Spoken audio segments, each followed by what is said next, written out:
At the moment when the first light of dawn pierces the thin mist of France's Loire Valley, a miraculous vision appears, suspended between sky and water. It is neither a ship, nor truly a bridge. It is Chenonceau, the only chateau in the world bold enough to stretch itself across a river, allowing the gentle waters of the Cher to flow beneath its arches for more than 5 centuries. They call it Le Château des Dames, the Castle of Ladies,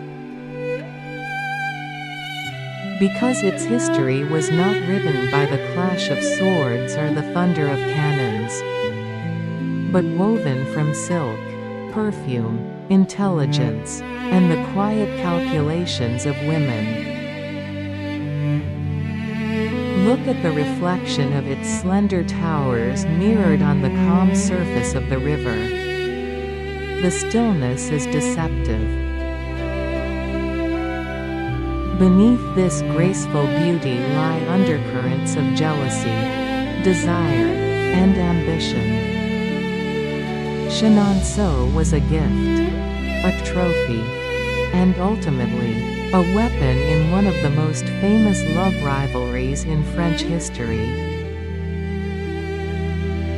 The story begins with King Henry II of France and his beloved mistress, Diane de Poitiers.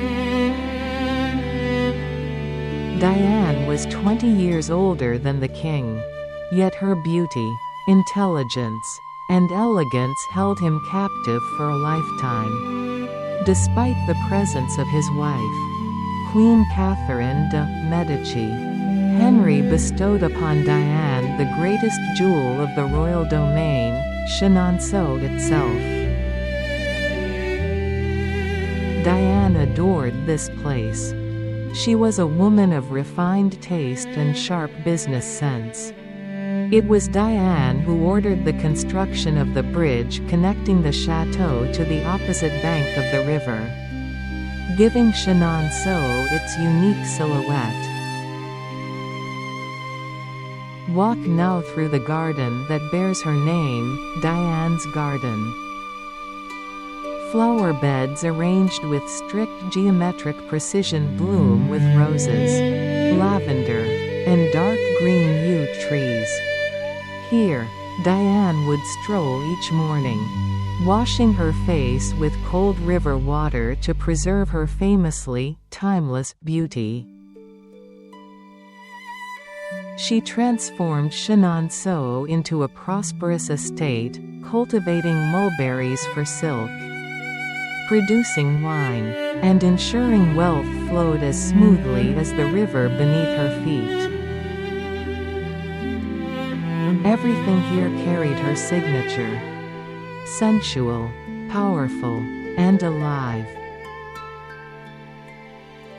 But Diane forgot one crucial truth. What is given by a king can be taken back by a queen. In 1559, fate struck without mercy. King Henry II died from a seemingly minor jousting accident. Power shifted instantly into the hands of the woman long overshadowed, Catherine de Medici. Catherine did not scream. She did not rage. Her revenge was cold, precise, and absolute. She forced Diane to surrender Chenonceau and exiled her to a darker, less glorious chateau. Once Chenonceau was hers, Catherine set out to erase every trace of her rival. She commissioned a new garden, Catherine's Garden, directly facing Diane's, but grander, more elaborate, more commanding. And then, she conceived a daring idea. She ordered the construction of a 2-story grand gallery directly atop the bridge that Diane had built. Step inside this gallery. 60 meters long. A black and white tiled floor like a chessboard. 18 tall windows opening onto the flowing river below. This was Catherine's stage. Under the glow of thousands of beeswax candles, extravagant banquets unfolded. Masked balls, fireworks, theatrical performances. Here, Catherine entertained the nobility of France. Here, she ruled not with force, but with smiles hidden behind silk fans. Chenonceau, under Catherine's reign, became a center of power, pleasure, and political manipulation. But this chateau does not belong solely to celebration. It also holds the deepest sorrow. After Catherine's era, Chenonceau passed to her daughter-in-law, Louise de Lorraine. When Louise's husband, King Henry III, was assassinated, she retreated here and surrendered herself entirely to grief. Enter her bedroom, slowly. She became known as the White Queen, for royal widows wore white in mourning. Yet her chamber is engulfed in black.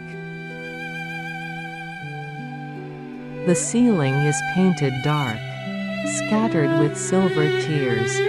Black tapestries line the walls, embroidered with symbols of death, crossed bones, shovels, and funerary emblems. There are no banquets here, no laughter. Only whispered prayers. Only the soft footsteps of nuns moving through shadowed corridors. Louise lived like a ghost within this radiant chateau, transforming Chenonceau from a palace of love into a mausoleum of memory. The contrast between Catherine's luminous gallery and Louise's dark chamber reveals two sides of the same destiny, the fate of royal women. Centuries passed. Wars raged.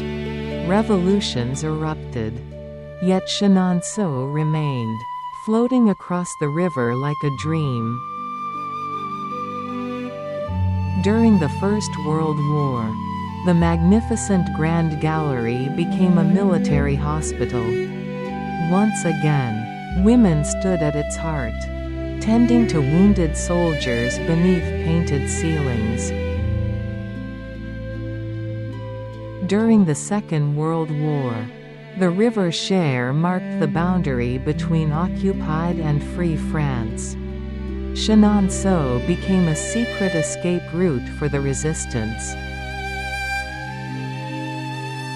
Its history has always been tied to protection, resilience, and feminine strength. Today, when we wander through its sunlit gardens, or admire the fresh floral arrangements renewed daily in every room, we sense something rare. Chenonceau is not cold like a fortress. It is warm, poetic, intimate.